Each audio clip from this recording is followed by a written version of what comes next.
Hi, and welcome to That Girl Reads. I'm that girl, and I read. If you are coming from the previous review, then you know exactly what we will be reviewing this month. And if you're new here, as you probably can read from the title, which is the reason why you clicked it, we will be going over The Books of Blood by Clive Barker. That's right.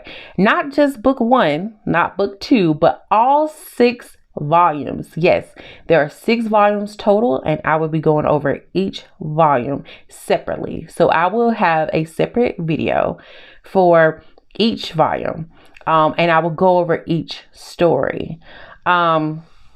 And I will also be giving a bookmark rating for each one. So you're probably wondering, if you're new here and you're wondering, what's a bookmark rating? A bookmark rating is where I will hold up a bookmark that represents my star rating, 5-star rating or 1-star rating for if I liked the story or if I didn't like the story.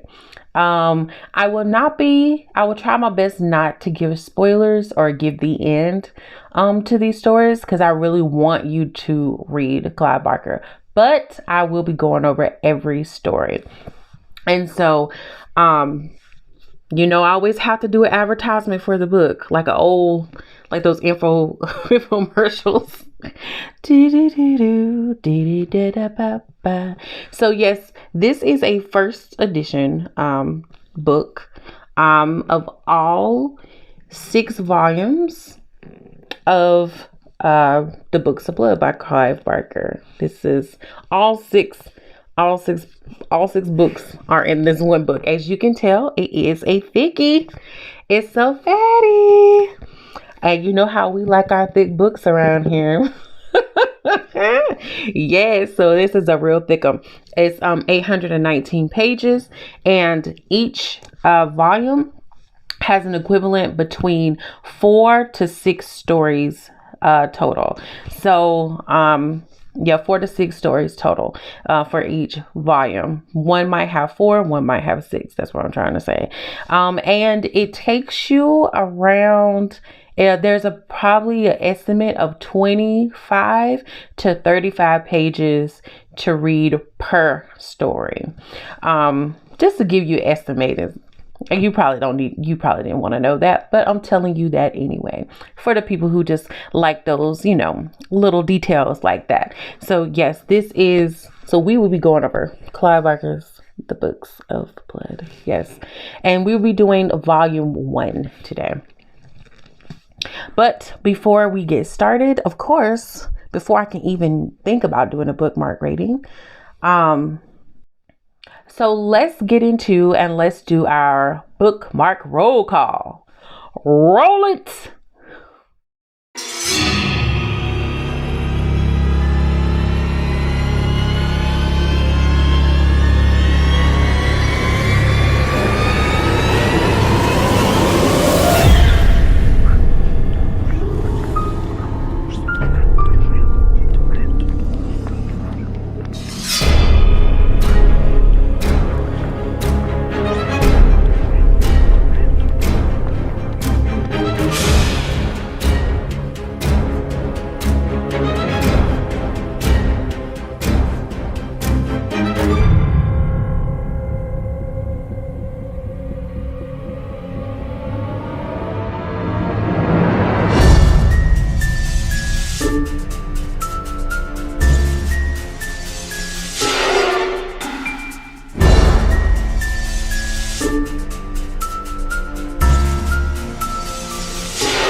So we did our bookmark roll call. As you see, I'm trying to be festive for Halloween. So we're doing all Halloween characters for our bookmarks this month.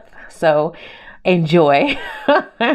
But now we can finally get into the review of the book. Our first story we have is called The Book of Blood.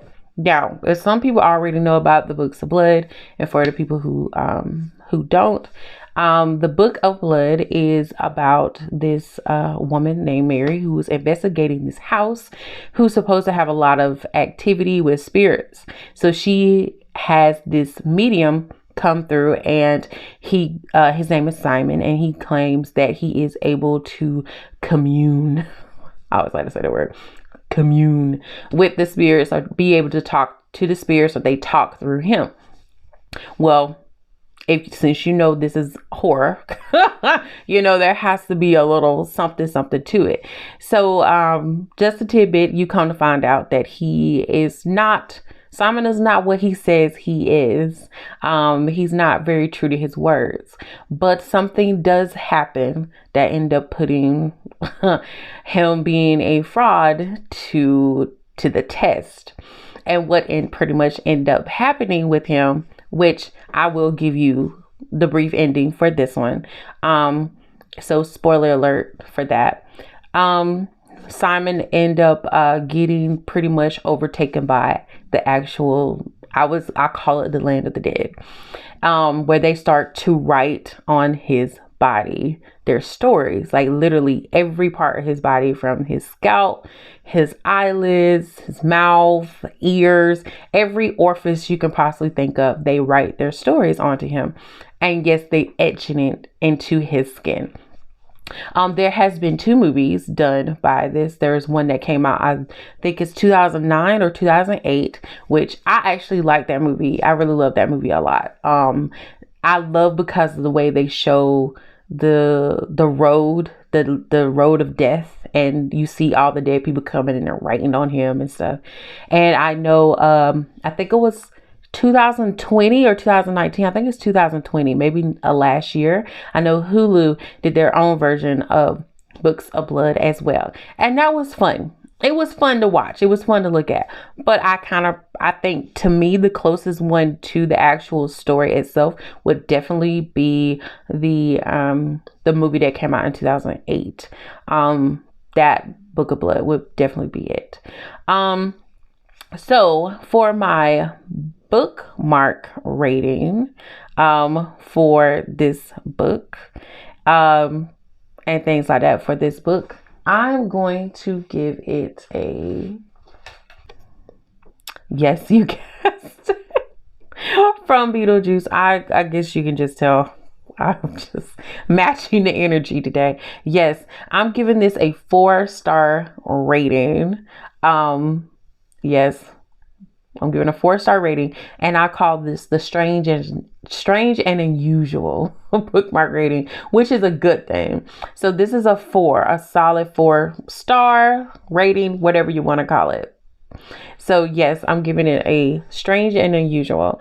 And it was strange and unusual. I absolutely love the idea of the dead writing on this guy's skin, and you can you can see it, and it's painful, and they're writing their stories. So you're reading these stories. And the fact that the Book of Blood is literally a physical human book, not like a book made, like what I'm trying to say, like a book necessarily made of skin. It is made of skin, but it's on his body. He is the book, and he's alive. He's not dead.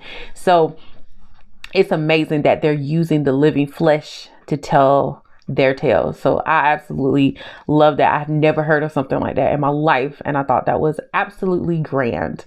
The reason why I didn't give it a 5-star, one, pretty much was just because it was a really short story. It's really short. It'll probably be one of the first short stories. There's another one later on, but this is definitely a really, really short story. So it's straight to the point, straight, no chaser, and you're going to know what's happening. So yes, so for the Book of Blood, the very first book of volume 1, it's getting a 4-star rating for the strange and unusual. Now, okay, let's go into story number 2. Story number 2 is called Midnight Meat Train. That is right, Midnight Meat Train. That's what our second story is called. This story is about this guy moves into New York, or he moves into the city and for a job, and he keeps hearing stories about people going missing. And so he decides, he goes out one night, goes drinking, and he decides to take the train. He sleeps on the train, and then he sees some things go down on the train. Yes, he sees some things go down on the train. So if you know about Midnight Meat Train, and you're probably like, Midnight Meat Train, really? Yeah, try to think of why they would call it Midnight Meat Train. Let me give you a picture. Think of a butcher. Like, think of someone who's a butcher with meat and cows hanging. Except it's not cows. And they're not in the fridge. They're on a train. So just paint that type of picture.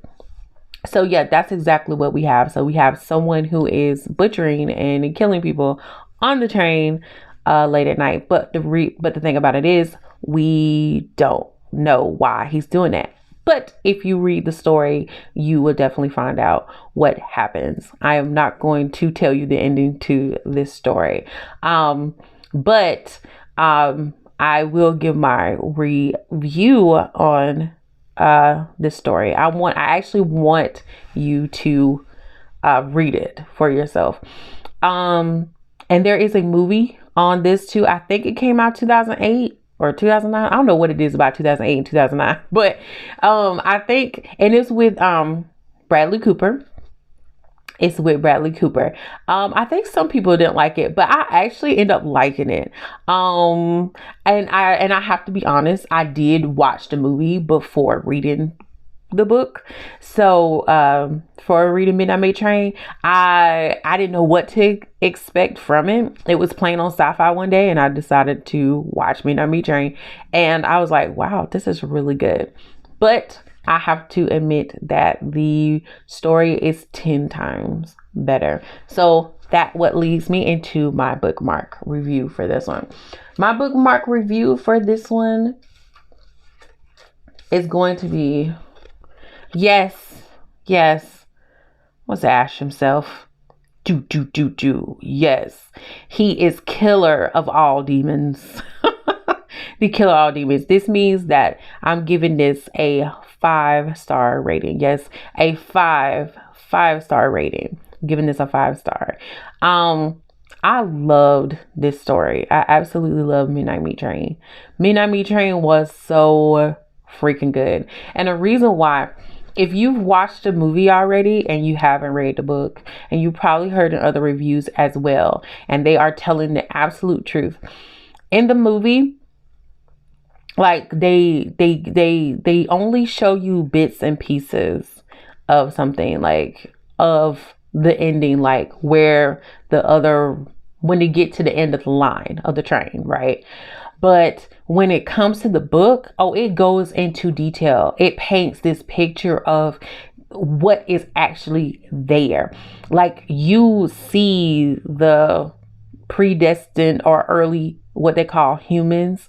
You see what they look like. You see how they live, their lair, all of that. It's amazing. And I hate that they kind of left that out of the movie, because I think that would have been fabulous to actually see, like, live action. But yes, in the book, you really get, Clive really paints an amazing picture of the end of the line for the meat train and what they're doing with these people's bodies and why he's doing this and the reason behind it. And things like that. So yes, I'm not going to give any ending to it as much as possible. I want to leave that because I really enjoyed this book. I really enjoyed this story. So I want you to enjoy it as well. So I'm not going to talk about it as much, but I give it a 5-star rating. Slashing through. So definitely check that story out. You will not be disappointed. Our third story that we have on here is called The Yattering and Jack. Yes, it's called The Yattering and Jack. This story is about this man named Jack who life kind of gets turned up topsy-turvy because there is a demon who is trying to make him angry and turn him over into the dark side, I guess you could say. And this little demon, who's an amateur demon, yes, that's right, an amateur demon, is trying everything in his power and his might to get Jack to turntables. And I mean, he throws everything at Jack that he can possibly throw at him. Everything that he can possibly throw, everything he could possibly do. The little demon, even he gets irritated and goes talk to his supervisors. Yeah, you're probably saying, what? Yes, the little demon goes and talk to his supervisors like, hey, I cannot do anything with this man. He is unpenetrable. I can't do anything. Like, what is happening? In this story, you also come to find out the reason why the demon is sent to Jack. And things. And the reason why, I'm gonna tell you the reason why. The reason why he's sent to Jack is his mother had made a deal and she was supposed to give up her son, Jack, but she tricked the devil and she's like, nah, bruh, you ain't taking my baby. You ain't taking my son. So they've come to him now that he's grown and has his own family, and they are trying to get that soul of his as much as they possibly can. But will they get it? You will have to read it, of course. You will have to read the Yattering Jack. It is a fun story. It's it keeps you wondering how it's going to end.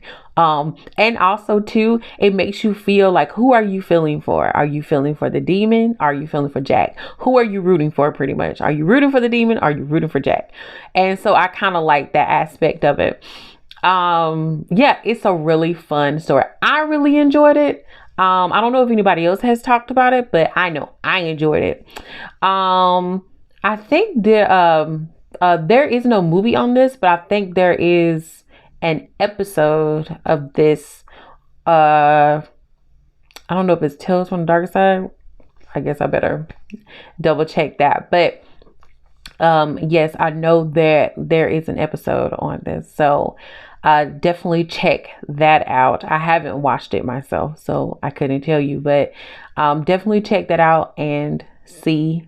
Because I don't know, I kind of like, I guess I know I keep bringing up if there's like a movie or an episode or something. Sometimes we have people who are visual learners, and then you have people who, they learn from their own research. So I mean, hey, whatever. I think it's fun. It's all good fun. But yeah, the Yattering Jack. So what I give the Yattering Jack, I gave the Yattering Jack a solid. Here we go again. He's here slashing through demons. I mean, why not? We're fighting demons, man. He's trying to take your soul, man. So yes, fighting through demons. Yes. So 5-star again. I'm gonna give it a 5-star bookmark rating. I have to. It was so much fun. I enjoyed it. At one point I was feeling for the demon, but then I was like, I kind of want Jack to win. I mean, that little demon was throwing everything. He was amateur, but he did what needed to be done. So he had a job to do, and he was going to fulfill that job. Yeah, it was just a really fun, enjoyable story. And I just enjoyed it. I think it was probably one of the most, I wouldn't say lighthearted, but it's like, I wouldn't say lighthearted in a way, but I don't know. It was probably one of just the more fun type of ones. Good pace. Was it a good pace? It was kind of slow in the beginning, just a little bit, not too much. But it was at a good pace, I would say. It's not that slow. It's at a really good pace. So I would definitely recommend the Yattering Jack for the volume 1 of Books of Blood. Yeah, definitely a 5-star. Got to get those demons, man. For number 4, it would be Pig Blood Blues. This story is about this man who goes and works, I call it a juvenile center, so I'm gonna just call it that. But he works at like a juvenile center for boys who don't have anywhere necessarily go, or they have like behavior problems. And so he gets there. He's, very astute, very stern, but they keep talking about this pig, or they keep mentioning about something going on with the pig. And they're constantly picking on this one kid particularly. And so him trying to wonder why they keep picking on this one kid and beating on him, and then he feels for the kid and things, and then he comes to realize like they're really actually trying to harm this boy. So he's trying to save the boy's life, and he's trying to figure out what the hell is going on with this whole pig situation.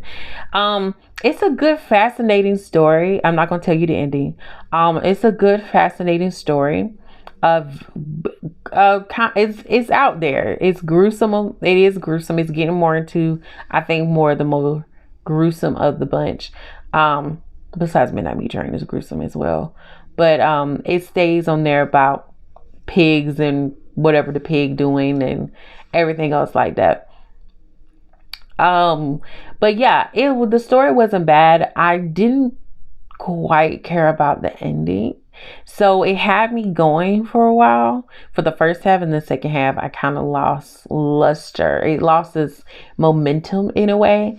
I mean, it's still a good story, great writing, but I just didn't care about the ending. I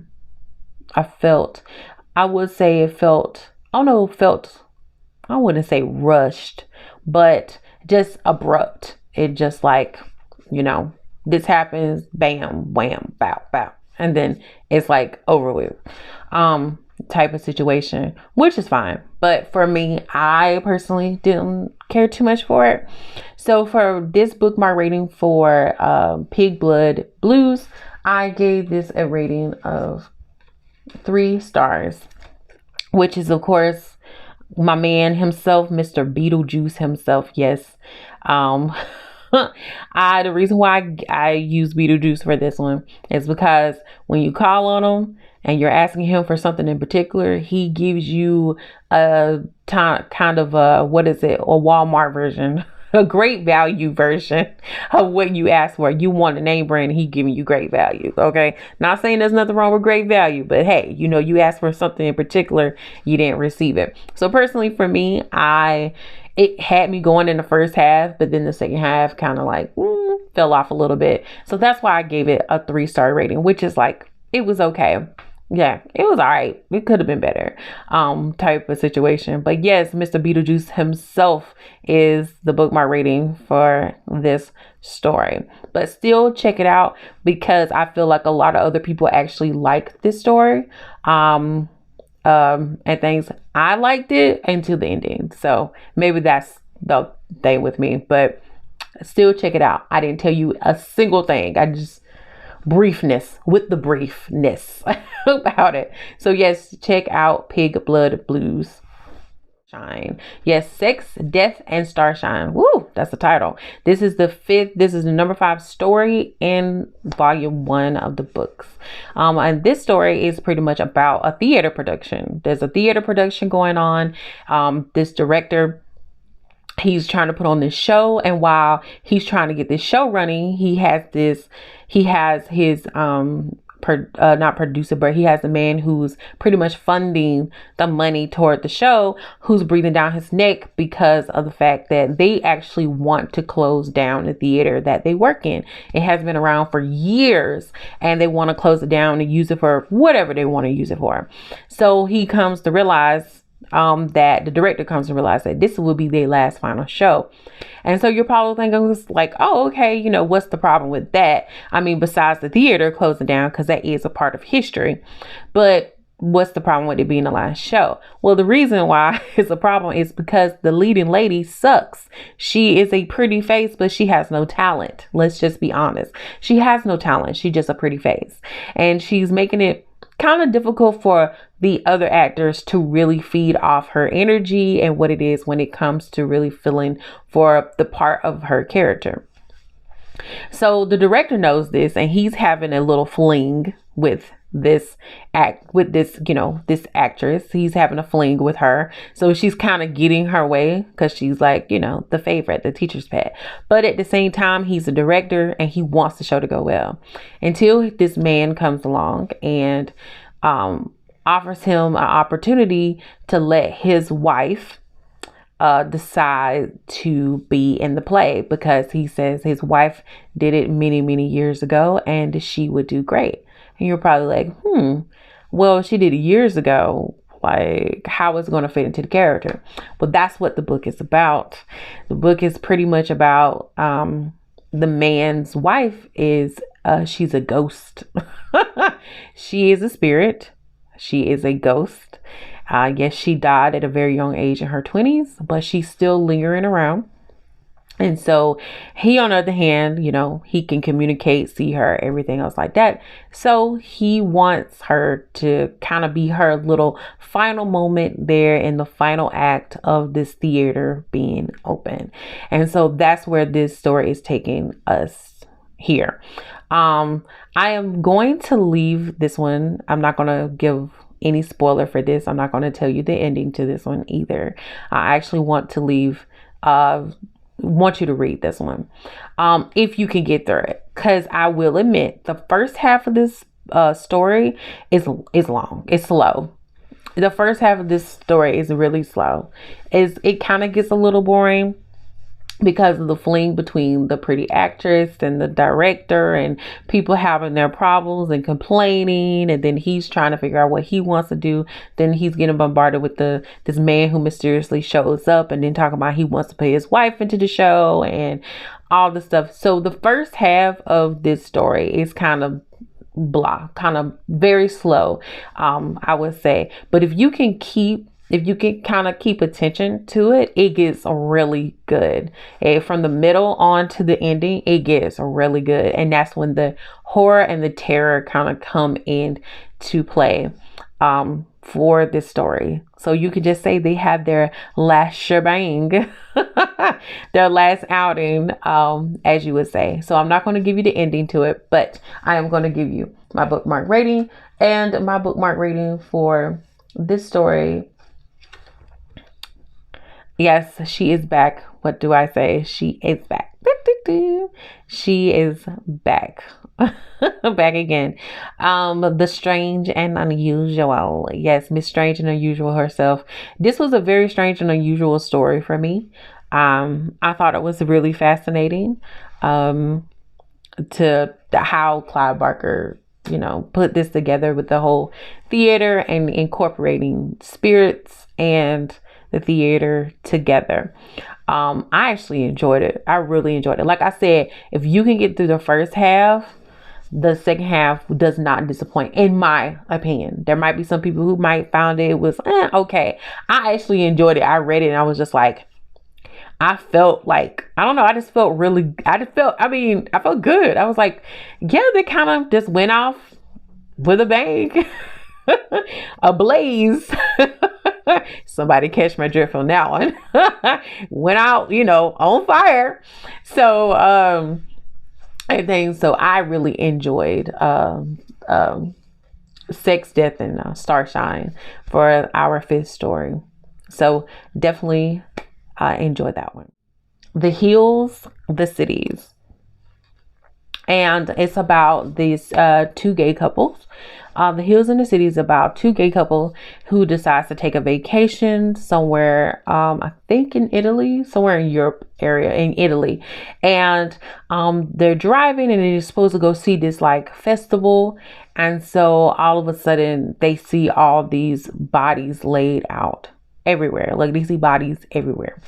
And you're like, what? Like bodies. I mean, like kids, women, old men, young men, everywhere. I mean, just pools of blood all over the place. And so they're trying to figure out what in the hell just happened. Why is this happening? And it's tens of thousands, like thousands of people just scattered everywhere, that even the police officers are like killing themselves because of what has happened. And so they're trying to just make sense of everything. And why. And they come across this other police officer who tells them that every 10 years, the town comes together and creates this one big, gigantic giant pretty much, and they use their body part. They use their bodies. Like, people fit themselves into certain spots. I would say think of it like Power Rangers. That's as quick as I can think of. You know, Power Rangers activate, and they have their own little separate parts, and they come and make the really gigantic Power Ranger, you know, when they have to fight off like a gigantic monster. So that's how it was. They all came together. So every person represented a certain part of the giant: the legs, the feet, the hands, the head, the neck, all that stuff. And so what ended up happening was they couldn't keep control of the giant, and the giant fell over, and it killed thousands and thousands and thousands of people. Some had already died just because of them. Because think of it, if they're walking and moving, and there's human people as feet, you know, they're smashed. So sorry for that graphic picture in mind, but hey, if you read this story, it gets really more graphic than that. So that's what they come to find out, and they do that every 10 years. And then there's another town that does it too. So they kind of do it in like a competition type of situation. It's like a competition. And so one town just went overboard and didn't make it, and the other town is just wandering as a big ass giant walking around with all these people as a community. And so for our two characters who stumble upon a house in the middle of the woods, and they, you know, stay there, they eat, the giant is there, and the only one who ends up being left is one of the other couples. And he decides to join the giant. So I guess I should have said spoiler alert. But anyway, so they pretty much have to decide what to do with that information that the police officer has told them about the giants, and then that's another giant walking around. So they have that to deal with as well. But yeah, for this one, I'm going to give this. I'm gonna give this a 4, and I'm gonna tell you why I give this a 4. I give this a 4 because, like I said, it's strange and unusual. I love the scene. There's a scene where they didn't know what was happening. They could hear the noises and they could hear the screams.